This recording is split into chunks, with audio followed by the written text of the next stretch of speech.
je suis très heureuse de vous retrouver pour cette nouvelle vidéo d'un livre inspirant.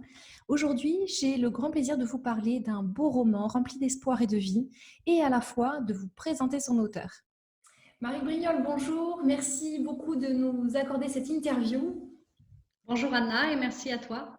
Alors pour te présenter brièvement, tu vas avoir 40 ans cette année, tu es mariée, tu es maman de 5 enfants. Et avec ce premier roman, tu plonges dans la vie d'une femme qui va avoir 40 ans également, Diane, et qui vient d'apprendre que sa fille aînée vient d'être victime d'un terrible accident de voiture. Pourquoi démarrer ton roman par une catastrophe? Alors c'est une très bonne question.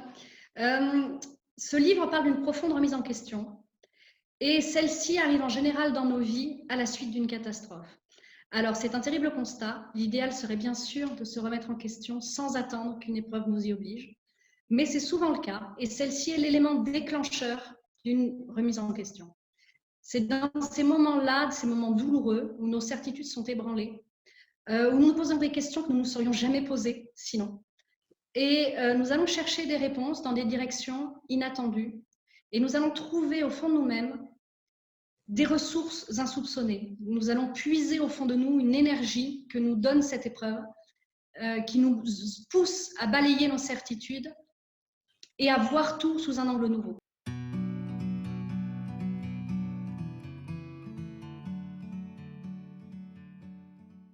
Donc ce que tu mets en avant, c'est que derrière toutes les embûches que nous pouvons rencontrer dans nos vies, il y a toujours une opportunité à évoluer, à grandir, à se poser des questions en fait. Oui, tout à fait. Et mon personnage, Diane, s'en pose beaucoup. Elle s'en pose sur la vie, elle s'en pose sur la mort du fait de cette épreuve, elle s'en pose sur son couple, elle s'en pose sur ses liens familiaux, ses liens avec ses parents, ses liens avec ses enfants, elle s'en pose sur son travail, dont elle s'aperçoit qu'il ne lui convient plus. En fait, c'est l'heure du bilan qui sonne. Et toutes ces questions arrivent en même temps, car dans de telles épreuves, on remet tout en question, et tout d'un bloc. Et face à la mort, quelle est la seule vraie question qui arrive et qui entraîne toutes les autres par conséquence? C'est qu'est-ce que je veux vraiment faire de la vie? Quel sens je veux donner à ma vie? Et qu'est-ce que je veux vraiment accomplir dans cette vie? Alors, tu abordes également le thème de la crise de la quarantaine. Donc, ça tombe bien, on est assez nombreux à être en quarantaine en ce moment, donc je pense que le thème va parler à beaucoup de gens. Est-ce que tu peux nous en dire un peu plus, étant toi-même dans cette tranche d'âge? Alors oui, comme je viens de le dire, la quarantaine est le temps des bilans. Souvent, nous avons fait dans nos vies des choix par défaut, soit pour répondre aux attentes des autres, de nos parents, de nos conjoints, de notre patron, de nos associés, du milieu dans lequel on évolue. Et au tournant de la quarantaine, différents événements nous amènent à remettre en question sur quoi nous avons construit tout cela. Je suis convaincue que l'enfant, à la naissance, ne cherche qu'une chose, il cherche de l'amour. Or, cet amour va se négocier, c'est-à-dire on va faire comprendre à l'enfant que cet amour, on l'aimera s'il fait ceci, s'il fait cela. Ça vient des parents, ça vient de la société, ça vient des professeurs, par exemple, mais ça vient aussi du fait que l'enfant accepte de jouer ce jeu. Or, à 40 ans, cet enfant qui a joué le jeu, qui a tout bien fait, qui a correspondu aux attentes des autres, se rebelle parce qu'il réalise qu'il n'est pas heureux. Et c'est comme si l'autre enfant, celui qui voulait juste de l'amour, décidait de reprendre les rênes de sa vie et de lui dire, attends, ton système n'a pas fonctionné, ce que tu as fait jusque-là ne t'a pas rendu heureux, répondre aux attentes des autres, correspondre à leurs besoins, à leurs envies, ne te rend pas heureux. Et si tu me laissais faire, tu me laissais reprendre les rênes et que tu me laissais diriger la vie, ta vie, en répondant à tes besoins, à tes attentes, à tes valeurs.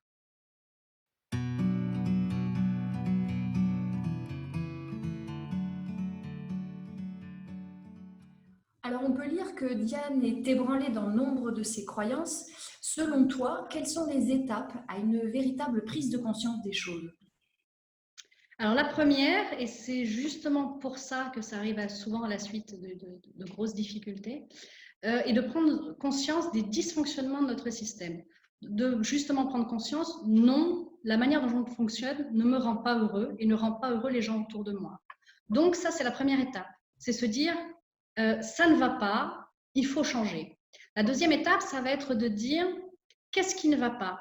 Et en fait, dans qu'est-ce qui ne va pas dans mon système, dans ma manière de fonctionner, ça va être en fait de prendre conscience de tout ce qui ne m'appartient pas. Et par exemple, cette peur d'aller de l'avant ne m'appartient pas. Elle vient de mon éducation, elle vient de ci, elle vient de ça, sans forcément rendre les autres responsables de ce qui ne va pas. Si ces règles du jeu nous ont convenu un certain temps, c'est que nous les avons acceptées. Donc, il faut être fair play et dire, d'accord, j'ai accepté des règles qui n'étaient pas les miennes, mais je pense qu'il est temps pour moi de me réapproprier mes choix, ma liberté, et de me défaire, en fait, morceau par morceau, de tout ce qui ne m'appartient pas. Ce qui appartient à ma culture, ce qui appartient à mon éducation, ce qui appartient à mes parents, des peurs enracinées dues à l'enfance ou à des traumatismes. Et c'est la deuxième étape, je pense, de cette profonde remise en question. La troisième, ça va être de chercher qu'est-ce que nous voulons vraiment, quels sont nos choix personnels qui n'appartiennent qu'à nous, qui sont celles du petit enfant qui, en arrivant sur cette terre, avait plein de rêves, plein de choses à réaliser. Voilà, je pense que c'est les 3 étapes essentielles. En fait, c'est premièrement prendre conscience de ce qui ne va pas, deuxièmement accepter le nettoyage en se dépouillant de tout ce qui ne nous appartient pas, et troisièmement faire des choix libres. En fait, une remise en question, c'est une recherche d'authenticité. Et cette authenticité va faire une plus large part à notre intuition, à notre cœur, et c'est notre intuition, notre cœur qui vont nous aider à trouver des réponses. Alors, ce n'est pas la première fois que nous faisons une vidéo ensemble. On a eu le plaisir de découvrir ton autre passion, qui est la sculpture, dans une vidéo qu'on a postée sur cette chaîne en juin 2017, que je vous invite à regarder. Et aujourd'hui, on te découvre en tant qu'écrivain. Alors, comment en es-tu à vouloir écrire? Écris-tu depuis longtemps? Alors, si mes souvenirs sont bons, j'écris depuis que je sais écrire. J'ai toujours eu la passion des mots et la passion de raconter des histoires. J'ai le souvenir d'avoir écrit une pièce de théâtre et un premier roman à l'âge de 13 ou 14 ans. Voilà, donc l'écriture est depuis toujours ma grande passion. J'ai après, par la suite, écrit un journal, enfin comme on fait un peu tout un chacun, écrire des pensées du jour, ce genre de choses, pour moi personnellement. Et puis comme je parlais des drames ou des difficultés, j'ai perdu mon emploi, mes enfants, les aînés, les 3 aînés ont quitté la maison, ce qui m'a laissé beaucoup de temps libre. Et c'est là que je me suis décidée, je me suis dit, voilà, qu'est-ce que j'aime vraiment? L'écriture. Et je me suis lancée.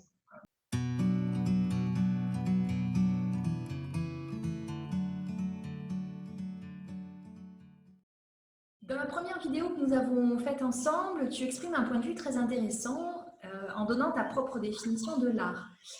Tu apparentes l'inspiration à la respiration. On prend de l'air, donc lorsqu'on est inspiré, on prend quelque chose de l'extérieur qui ne nous appartient pas. Alors, est-ce que tu es toujours de cet avis? Et si oui, as-tu une idée d'où te vient ton inspiration pour l'écriture? Oui, tout à fait. Je pense que ce n'est pas pour rien que les poètes ou les artistes en général parlent de leur inspiration comme de la muse. La muse, c'est une personne à part entière, c'est une personne extérieure à eux-mêmes qui vient les inspirer. Il va de soi que même si les histoires que j'écris s'inspirent des gens que je connais, de mes propres expériences, de mes propres réflexions, il y a une part, une grande part en fait, qui ne m'appartient pas, comme si elle passait à travers moi. J'aime bien comparer la sortie d'un livre avec la naissance d'un enfant. Une mère ne peut pas dire que son enfant lui appartient, de même qu'elle ne peut pas dire que son enfant est ce qu'elle en a fait. Alors, elle y est pour quelque chose, certes, mais c'est comme si elle avait ouvert un champ des possibles dans lequel l'enfant avait choisi de venir. Et le livre, l'œuvre d'art, comme l'enfant, a sa propre personnalité, son propre message, sa propre empreinte, en fait. Et même si l'artiste, en fait, c'est comme si l'artiste était l'outil de ça, en aucun cas il n'est le maître. Alors personnellement, l'inspiration me vient la nuit. Le soir avant de m'endormir, je me pose quelques minutes, je fais de profondes respirations et j'essaye de me recentrer sur ma respiration. Et j'ai un petit cerveau qui gamberge beaucoup et donc j'essaye de le mettre un peu sur pause. Et curieusement, c'est dans ces moments-là qu'arrive l'inspiration. Et c'est ça qui me fait dire que ça n'est pas que quelque chose de personnel. Parce que mon petit cerveau, il va me servir à rédiger les sensations ou les idées que j'ai eues, il va me servir à mettre toutes ces idées dans l'ordre. Mais l'idée première, l'idée source, elle me vient à un moment où mon cerveau, il est sur pause. Donc, d'où elle vient cette inspiration, je ne saurais pas le dire, mais c'est ça qui me fait dire qu'elle ne m'appartient pas complètement. Donc, tu as écrit d'autres livres, ce sont des romans. Comment définirais-tu ton style d'écriture? Alors oui, j'ai fini d'écrire un autre roman, Mektoub, Alors, Mektoub signifie en arabe la main du destin et il aborde un sujet très différent du choix du printemps. C'est l'histoire de 4 destins qui vont se croiser, en fait, 4 personnages que tout oppose et qui se rencontrent à la suite de circonstances douloureuses dans un pays en guerre au Moyen-Orient. Et en fait, ce livre qui commence comme un roman d'aventure, peut-être même un roman de guerre, finit comme un conte philosophique. Parce que pour ces 4 personnages, l'aventure qu'ils vont vivre ensemble va les amener sur une quête initiatique.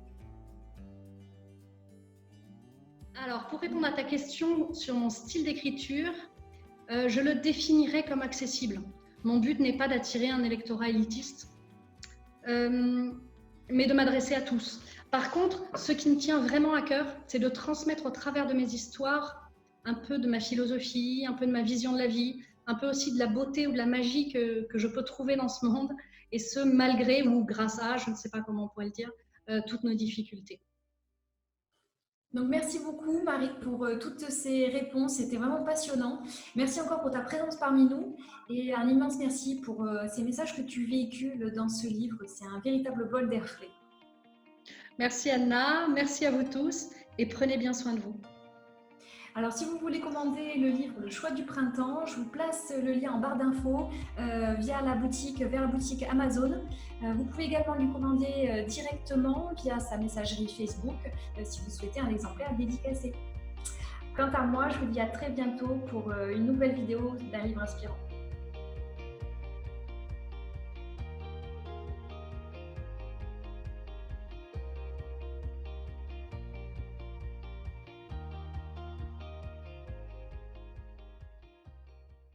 Et puis, si certains sacrifices sont nécessaires, le fameux « on n'a rien sans rien », doit-on pour autant sacrifier sur l'autel de notre vie sociale et familiale des aspirations si profondes qu'elles ressurgissent intactes 20 ans plus tard? Au fur et à mesure que l'insatisfaction pour son travail grandissait, étaient réapparus en lui les souvenirs de la joie que lui avait procuré son instrument par le passé. Il avait par ailleurs trouvé sur sa route un mentor qui avait cru en lui et l'avait convaincu que le projet, quoique audacieux, n'était pas impossible et qu'il possédait le don qui rendait la chose envisageable. Et le désir s'était réveillé. J'ai connu un Saul comme ça chez mes parents. Quand ils ont acheté leur maison, il n'était plus qu'un tronc, un gros tronc gris apparemment sans vie. Le jardin était vaste et personne n'y avait prêté cas à part moi. Le vieil homme qui leur avait vendu la bâtisse taillait systématiquement toutes ses branches et s'en servait pour confectionner des paniers. Il avait fabriqué toute une collection et les vendait sur les marchés. Cette activité occupait sa retraite. C'était une petite entreprise à transformer un élan de vie en matériaux utilitaires. Tous les ans, l'arbre s'efforçait de produire des repousses. Tous les ans, ses efforts étaient réduits à néant d'un coup de sécateur. Seul le tronc ayant le droit de croître, celui-ci avait compensé la frustration due à ses castrations successives en devenant obèse. Quand mes parents avaient racheté la maison, ils ne s'étaient pas préoccupés de l'arbre. Ils avaient des travaux à prévoir et bien d'autres soucis. Je me souviens, enfant, avoir observé les premières repousses, petites tiges souples émergeant de la grosse borne grise. L'année d'après, le tronc portait de jolies branches, jaunes et souples, et en quelques années, c'est devenu le plus bel arbre de leur propriété. L'élan de vie si longtemps contenu s'était répandu de manière exponentielle, plus rapidement que si l'arbre avait pu jouir d'une croissance normale. Ce sont les mêmes petites pousses que j'avais pu observer chez Marc, mais au lieu de m'en attendrir, comme je l'avais fait enfant, je les ai ignorées comme l'avaient fait mes parents. J'avais peut-être même tenté de les couper comme le petit vieux. Je m'étais comportée en adulte. Le germe était là, semé dans le berceau. L'arbuste a grandi et prospéré. Ses professeurs ont coupé certains bourgeons pour que les fruits profitent davantage. Ses parents l'ont maintenu sous serre pour que le gène ne le tue pas. Et même s'il s'y est trouvé à l'étroit, il a poursuivi sa croissance. On a exigé qu'il soit élagué de près, régulièrement, de manière à ne pas tout envahir. Puis, arrivé à l'âge adulte, on l'a taillé en bonsaï et on l'a laissé dans un coin. Plus le temps de se faire plaisir, passons aux choses sérieuses. Il a bien tenté de résister, de sortir quelques repousses, on les a coupées aussi secs.